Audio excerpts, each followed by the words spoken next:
ভাইয়ের নাম প্লিজ। আমার নাম এস এম মাহফুজ আলম সমুদ্র। আপনি কোথা থেকে এসেছেন?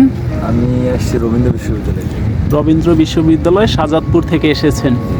ফারাক্কার বাঁধ খুলে দিয়েছে, এ সম্পর্কে আপনি কোনো তথ্য আছে আপনার কাছে? ভারতের বাংলাদেশের দক্ষিণ পূর্ব অঞ্চলে যে ভয়াবহ বন্যা, আমরাও এই রবীন্দ্র বিশ্ববিদ্যালয়ের পক্ষ থেকে বন্যার্থীদের সহযোগিতায় আমরা গত 3-4 দিন হলো ফান্ড সংগ্রহ করছি এবং গতকাল রাতে আমাদের বিশ্ববিদ্যালয় থেকে একটি প্রতিনিধি দল নোয়াখালীতে আজকে সকাল 10টায় পৌঁছেছে।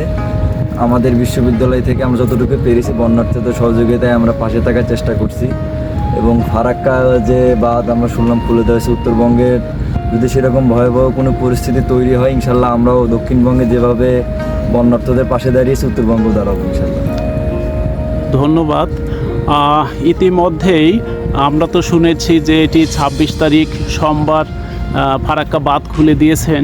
তো সেই ফারাক্কা বাঁধের পানির কোনো প্রভাব কি যমুনায় এসে পড়েছে এরকম আপনার মনে হয়?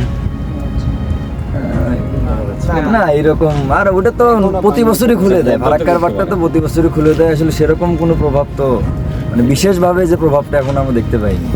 আমরা মনে করতেছি যে ফারাক্কা বাঁধ হয়ে আগত বন্যার পানি সেটি হচ্ছে পদ্মা বা রাজশাহী বিভাগীয় আরও অন্যান্য নদী হয়ে নিম্নগামী হয়ে সেটি হয়তো প্রবাহিত হয়ে যাবে। তো সেক্ষেত্রে হয়তো দেশবাসীর শঙ্কার তেমন কিছু নেই। আমরা আশাবাদী তেমন কিছু না। ধন্যবাদ ভাই আপনাকে।